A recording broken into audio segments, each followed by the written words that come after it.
अपना उत्तराखंड में आप सभी का बहुत स्वागत है। मैं हूं आपके साथ में अमनदीप। खबरों की शुरुआत करते हैं। मुख्यमंत्री पुष्कर सिंह धामी आज कोटद्वार के दौरे पर रहे और यहां पर कई कार्यक्रमों में शामिल हुए। कोटद्वार दौरे पर पहुंचे मुख्यमंत्री पुष्कर सिंह धामी ने कार्यक्रम की शुरुआत सिद्धबली मंदिर में दर्शन करके की और सिद्धबली मंदिर में सीएम धामी ने विधिवत दर्शन और पूजा अर्चना की। मंदिर परिसर में उन्होंने प्रदेश की सुख समृद्धि और शांति की कामना की। इस दौरान बड़ी संख्या में श्रद्धालु भी मौजूद रहे। सिद्धबली मंदिर के बाद में मुख्यमंत्री स्नेह स्थित 2 दिवसीय बर्ड फेस्टिवल के उद्घाटन समारोह में पहुंचे। उन्होंने कहा कि इस तरह के आयोजन न केवल पर्यटन को बढ़ावा देते हैं बल्कि लोगों में पर्यावरण संरक्षण और जैव विविधता के प्रति जागरूकता भी पैदा करते हैं।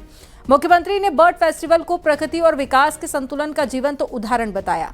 इस दौरान विधानसभा अध्यक्ष ऋतु भूषण खंडूरी और लैंसडाउन विधायक महंत दिलीप रावत भी मौजूद रहे।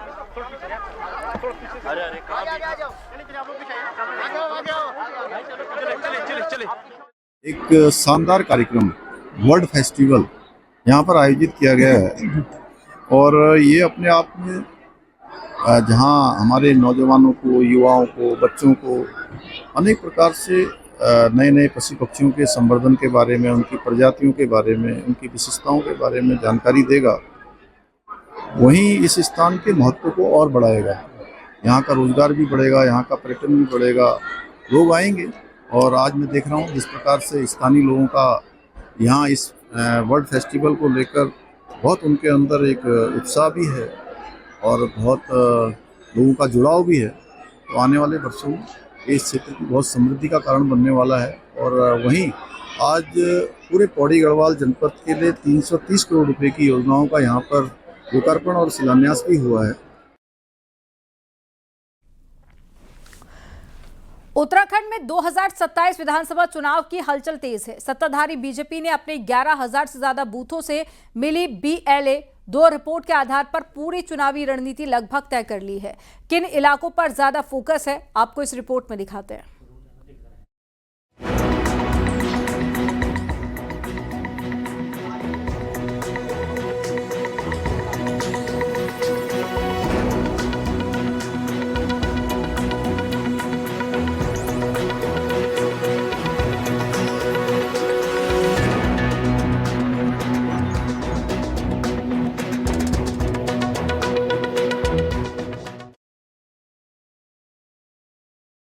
कार्यकर्ता कह रहे हैं उनमें प्रयास कर रहे हैं अगले 2-3 महीनों में उनको भी हम कंप्लीट करें। घोषणा पत्र का हमारा लगभग 80% कार्य पूरा हो चुका है।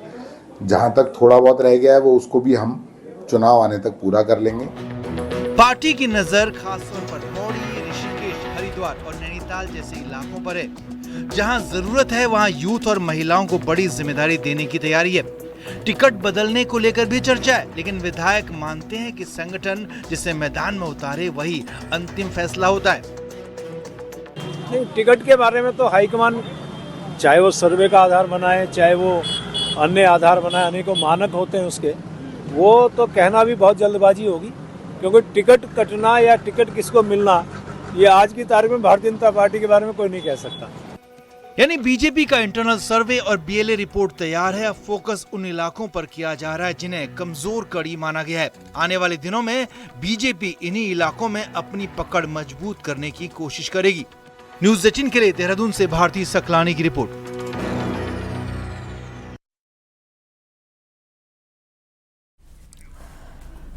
पूर्व राज्यपाल भगत सिंह कोश्यारी ने रविवार को लोक गायक नरेंद्र सिंह नेगी के चंदन विहार स्थित आवास पर जाकर उनसे शिष्टाचार भेंट किए। इस दौरान नरेंद्र सिंह नेगी ने सह परिवार उनका अभिवादन किया।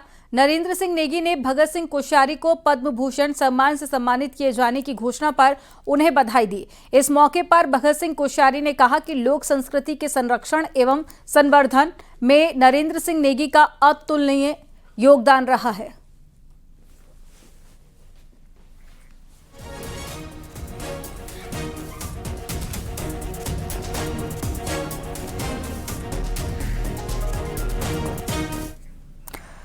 विकासनगर बाजार में देर शाम उस समय हंगामा मच गया जब नशे में धुत 2 कार सवार युवकों ने डाक पत्थर रोड पर कई मोटरसाइकिलों और एक चाउमीन की ठेली में टक्कर मार दी थी और टक्कर के बाद में दोनों युवक वहां हंगामा करते हुए कार लेकर डाक पत्थर चौक पहुंचे और जहां पर उन्होंने बीच सड़क गाड़ी खड़ी करके स्थानीय लोगों से विवाद शुरू कर दिया। सूचना पर पहुंची कोतवाली पुलिस ने दोनों को थाने ले जाने का प्रयास किया, लेकिन एक युवक ने जोरदार विरोध किया। कड़ी मशक्कत के बाद में पुलिस उसे काबू कर चौकी ले आई। तहरीर के आधार पर कार्रवाई जारी है।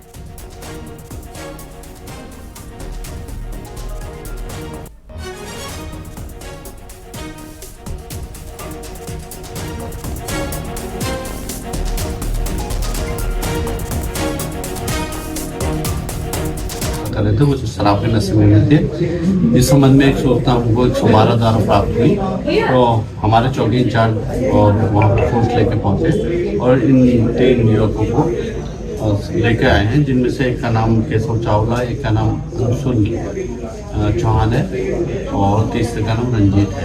तो ये नशे की हालत में है, जिनको मेडिकल के लिए भेजा जा रहा है और तहरीर आएगी, उसके अनुसार कार्रवाई की जाएगी।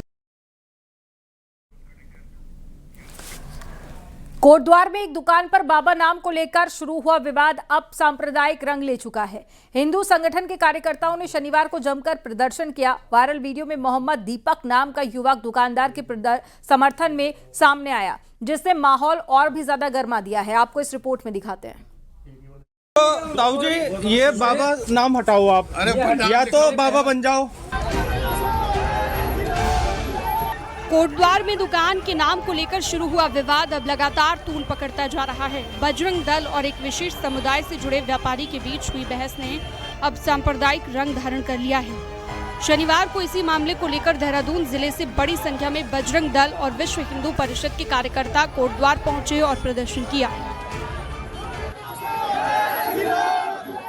बाबा हमारे, फकीर तुम्हारा। तुम लोगों में फकीर होता है, हम लोगों में बाबा होता है। हमारे कार्यकर्ताओं ने सिर्फ इतना कहा था, आप दुकान चलाइए, बजरंग दल कोई विरोध नहीं कर रहा।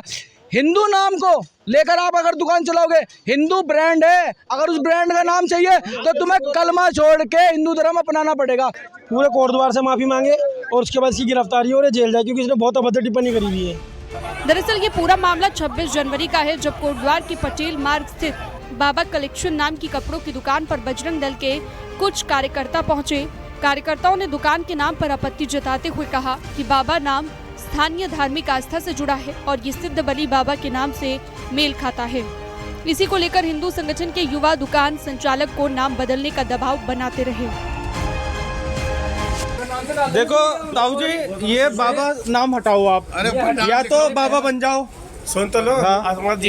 उस बाइक पर नहीं, ये तो देखो नाम तो देखो, ऊपर नाम लिखा हुआ नहीं, नाम से तो फर्क है। अरे ऊपर नाम भी लिखा हुआ है ना, शोएब अहमद। देखो ऐसा है, स्कूल ड्रेस कटपीस जो भी लिखवाना है, पर ये बाबा हटवाओ। बाबा हटवाओ भी है, महाराज हो गए। हमारे सिद्ध बाबा हैं। ये कब तक होगा भैया? हाँ जी, हेलो, कब तक होगा ये? आप हमें बताइए ना, कब तक होगा? अरे वो हटाने बस 1 मिनट। हाँ बस, हाँ तो 1 मिनट। हाँ। विवाद के दौरान दीपक नाम का एक स्थानीय युवक जो जिम संचालक भी है, वो दुकानदार के समर्थन में आया। जब हिंदू संगठनों के कार्यकर्ताओं ने युवक से नाम पूछा तो उसने अपना नाम मोहम्मद दीपक बताया। इस पूरी घटना का वीडियो सोशल मीडिया पर तेजी से वायरल है।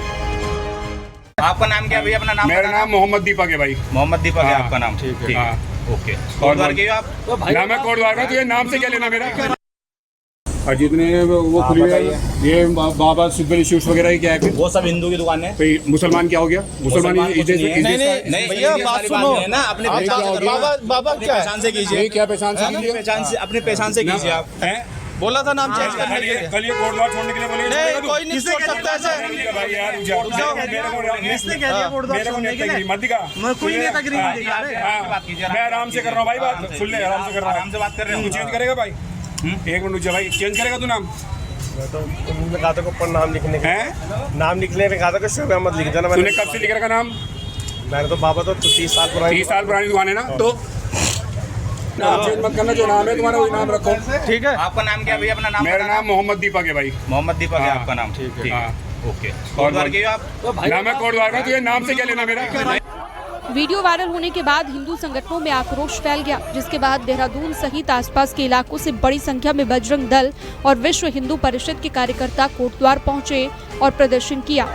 साथ ही प्रदर्शनकारी हिंदू संगठन के लोगों ने खुद को मोहम्मद दीपक बताने वाले युवक को सामने आने की चुनौती भी दी। माहौल को बिगड़ता हुआ देखकर प्रशासन सतर्क हो गया। काफी मशक्कत के बाद बाहर से आए प्रदर्शनकारियों को शांत कराया गया और उन्हें वापस भेजा गया। जिस तरीके से विवाद है, हिंदू मुस्लिम पक्ष का जो विवाद है, ये कहीं और ना बढ़ जाए और पूरा शहर इसकी आग की चपेट में ना आ जाए, इसको लेकर सुरक्षा की व्यवस्था पूरी पुलिस की ओर से भी की गई है। बड़ी संख्या में जो पुलिस फोर्स है वो मौके पर तैनात किया गया है। तो जो लगातार जो कार्यकर्ता है वो नाराजगी अपनी जाहिर कर रहे हैं और जो खास तौर पे दीपक को लेकर जो गिरफ्तारी की मांग उनके द्वारा की जा रही है। अनुपम भारती, कोटद्वार।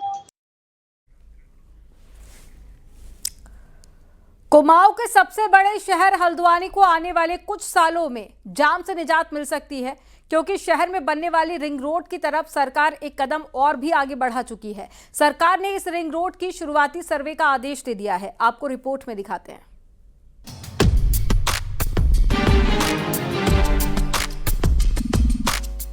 हल्द्वानी की ये तस्वीर आने वाले समय में बदली बदली सी दिखेगी, यानी जाम के झाम से लोगों को निजात मिलेगी। सरकार अब हल्द्वानी के बाहरी सर्किल में रिंग रोड बनाने जा रही है, जिसकी सर्वे को मंजूरी मिल चुकी है। खास बात यह है कि रिंग रोड शहर के बाहरी हिस्से से निकलेगी, जिससे लोगों के घर और मकान दोनों टूटने से बच जाएंगे। मुख्यमंत्री से रिक्वेस्ट किया और मुख्यमंत्री जी ने हमारी बात को स्वीकार किया। इसके लिए हम सब आज जो 100-150 लोग आए हैं, हम सब उसका धन्यवाद करते हैं कि उन्होंने वो रोड स्वीकृत की जिससे किसी को कोई नुकसान नहीं होगा। स्थानीय लोग भी रिंग रोड के प्रस्ताव के आगे बढ़ने से बेहद खुश हैं, क्योंकि इससे हल्द्वानी में लगने वाला बेवजह जाम खत्म हो जाएगा। बहुत ही असुविधा थी, छोटी छोटी सड़कें होने के कारण बहुत ही जाम हो जा रहा था। रिंग रोड का सबसे पहला फायदा ये है कि ग्रामीण क्षेत्र की जितनी भी भूमि है वो प्रभावित नहीं हो रही है, तो ये पहला फायदा है। लंबे समय से एक मांग थी इस क्षेत्र की जनता की, और सरकार ने भी घोषणा की थी कि हम यहाँ पर रिंग रोड बनाएंगे। हल्द्वानी के ग्रामीण क्षेत्र के चारों ओर से ये सड़क निकलेगी। हल्द्वानी में रिंग रोड की घोषणा साल 2017 में त्रिवेंद्र सरकार के दौरान हुई थी, लेकिन इसके बाद ये प्रस्ताव ठंडे बस्ते में पड़ा रहा। विशेषकर जब जब इसकी बात आगे बढ़ी, जमीन वाले लोगों ने इसका विरोध किया, क्योंकि उन्हें रोड में अपनी जमीन जाने का डर था। लेकिन अब 18 किलोमीटर लंबी सड़क को सरकार ने जंगल से ले जाने का मन बनाया है। ऐसे में लोग राहत की सांस ले रहे हैं। हल्द्वानी से न्यूज़ 18 के लिए शैलेंद्र नेगी की रिपोर्ट।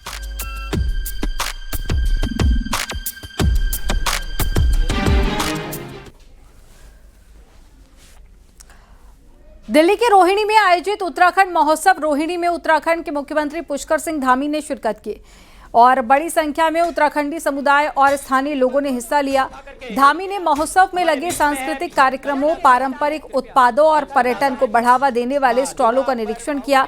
सीएम धामी ने इस दौरान उत्तराखंड की हस्तियों को सम्मानित किया।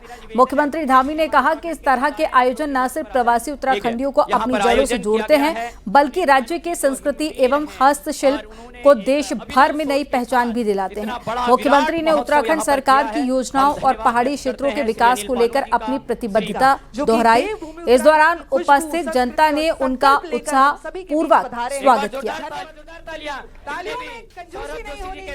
देख रहा हूं कि पूरा का पूरा ये परिसर आज भरा हुआ है और सच में बहुत खुशी हो रही है और ऐसा अनुभव हो रहा है कि मैं दिल्ली में नहीं हूं, बल्कि मैं अपने ही परिवार के बीच में हूं। भाइयों बहनों, मेरा मानना है कि ये महोत्सव केवल हमारी लोक संस्कृति का बंधनोत्सव नहीं है, बल्कि हमारी अस्मिता, हमारी पहचान और हमारी जड़ों से जुड़ाव का ये साक्षात एक प्रमाण है।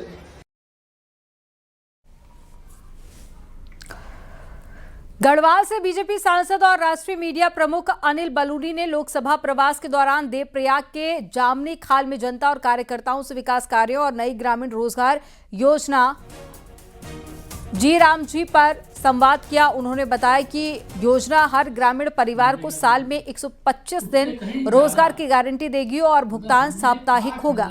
बलूनी ने कहा कि नई प्रणाली ज्यादा पारदर्शी है। जीपीएस और एआई आधारित मॉनिटरिंग से लाभार्थियों को सही समय पर रोजगार मिलेगा। उन्होंने विपक्ष पर भ्रामक प्रचार का आरोप लगाते हुए कहा कि ये कानून ग्रामीण अर्थव्यवस्था को मजबूत कर विकसित भारत के लक्ष्य को साकार करेगा। वीबी राम जी का जो हमारा पूरा कानून है, इसको जाकर काम भी अच्छा होगा। अभी जब कांग्रेस ने मनरेगा लेके आई थी, जब नरेगा लेके आई थी, तो किस प्रकार से कोई काम नहीं था, कोई उससे लाभ देश को नहीं हो रहा था, गाँव को नहीं हो रहा था, तो ऐसे ही चल रहा था, गड्ढे खोदो भर दो, इस तरीके का उनका नियम था। तो हमने इसको और लॉजिकल बनाया है, इसको और अच्छे तरीके से बनाया है। पिछले दिनों हुई भारी बर्फबारी के बाद में अब ठंड का असर भी दिखाई दे रहा है। ठंड की वजह से औली में प्राकृतिक झील जम गई है। इसके साथ ही हेमकुंड साहिब पवित्र सरोवर सहित बद्रीनाथ धाम में शेष नेत्र झील और बद्री झील पूरी तरीके से बर्फबारी के बाद में जम चुकी है। वहीं बर्फबारी से निचले इलाकों में तापमान में भी भारी गिरावट दर्ज की गई है।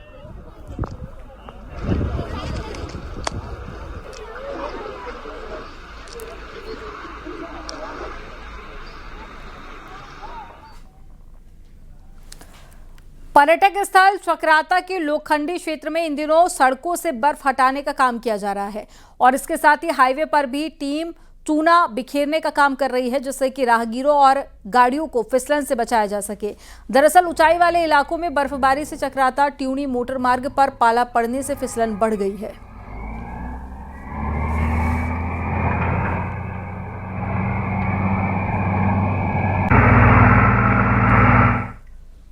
राजाजी टाइगर रिजर्व के हाथी बाड़े में इन दिनों एक नन्हा मेहमान वन महकमे और पार्क प्रशासन की आंख का तारा बना हुआ है। झुंड से बिछड़ गए इस नन्हे गजराज की देखभाल की जा रही है और नन्हा हाथी अब पूरे परिसर में अटखेलियां करता हुआ भी नजर आ रहा है। आपको इस रिपोर्ट में दिखाते हैं।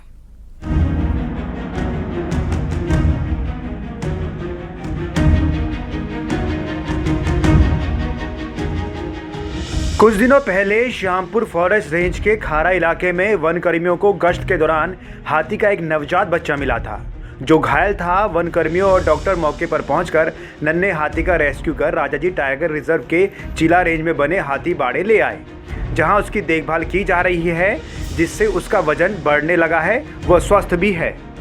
हम उसे समय समय पर दवा भी देते हैं और हर 1 से 1.5 घंटे में से दूध भी पिलाते हैं। इसके साथ ही वह खेलकूद भी अच्छे से कर रहा है, एक्टिविटीज़ भी अच्छी देखने को मिल रही हैं और उसका समय समय से पूरा एग्जामिन भी किया जा रहा है, ध्यान भी रखा जा रहा है, जिससे कि उसकी स्थिति में पहले से काफ़ी सुधार देखने को मिला है। अधिकारियों का कहना है कि उसके झुंड को खोजने की कवायद की जा रही है, ताकि वो प्रकृति वातावरण में अपने झुंड के साथ रह सके और हाथी के झुंड के बारे में कुछ पता नहीं लगने पर उसे विभाग के संरक्षण में रखा जाएगा। कि जब इसकी स्थिति में थोड़ा और सुधार हो जाएगा कुछ दिन के बाद, तो श्यामपुर के जंगलों में ही जो हाथियों के झुंड हैं उनकी पहचान करके और इसे झुंड के पास ले जाया जाएगा, जिससे कि यदि झुंड इसको एक्सेप्ट करता है तो ये वापस अपने नेचुरल हैबिटेट में जा सके। यदि ऐसा नहीं हो पाता है तो फिर इसे संरक्षण में ही रखा जाएगा। हाथी झुंड में रहते हैं और अमूमन अपने झुंड के किसी भी सदस्य को अकेला नहीं छोड़ते। वन विभाग के अधिकारी भी हैरत में हैं कि आखिर किन परिस्थितियों में इस नन्हे हाथी को उसके झुंड ने छोड़ा होगा। न्यूज 18 के लिए हरिद्वार से पुलकित शुक्ला की रिपोर्ट।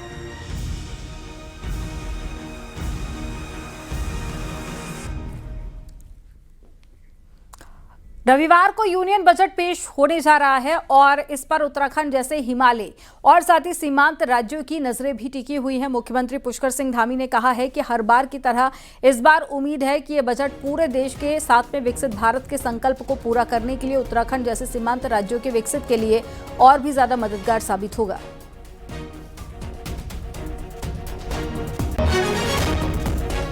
तो हर बार की तरह इस बार भी बहुत उम्मीद है, आशा है, विश्वास है कि ये बजट पूरे देश के साथ साथ विकसित भारत को संकल्प को पूरा करने के लिए उत्तराखंड राज्य की प्रगति में और अधिक हम सबको प्रोत्साहित करेगा, हमारी मदद करेगा और हमारी भी चीज़ें जो हमारे जैसे राज्य हैं सीमांत के क्षेत्र, उन क्षेत्रों को आगे बढ़ने के लिए निश्चित रूप से उस बजट में प्रावधान होगा।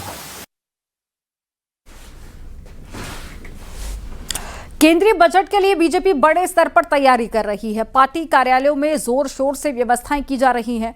व्यापार मंडल, महिलाओं और युवा मोर्चा के लिए बजट की विशेष स्क्रीनिंग आयोजित होगी। इसके लिए बजट संयोजक नियुक्त किए गए हैं, जो विशेषज्ञों और व्यापार मंडल पदाधिकारियों के साथ में समन्वय करेंगे। पार्टी ने मंडल स्तर पर 78 स्क्रीनिंग लगाने के साथ में देहरादून के पलटन बाजार में आम जनता के लिए लाइव टेलीकास्ट की व्यवस्था की है। बजट के बाद में प्रदेश भर में प्रेस कॉन्फ्रेंस कर उसकी प्रमुख बातें जनता तक पहुंचाई जाएंगी।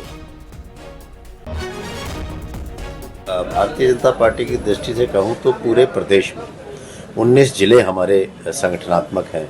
उन 19 जिलों में मुख्यालयों पर और हर नगरीय 3 मंडलों पर प्रमुखता से स्क्रीन लगाकर और बाकी सभी मंडलों में वहां बैठकर बजट को सुनने की व्यवस्था की है।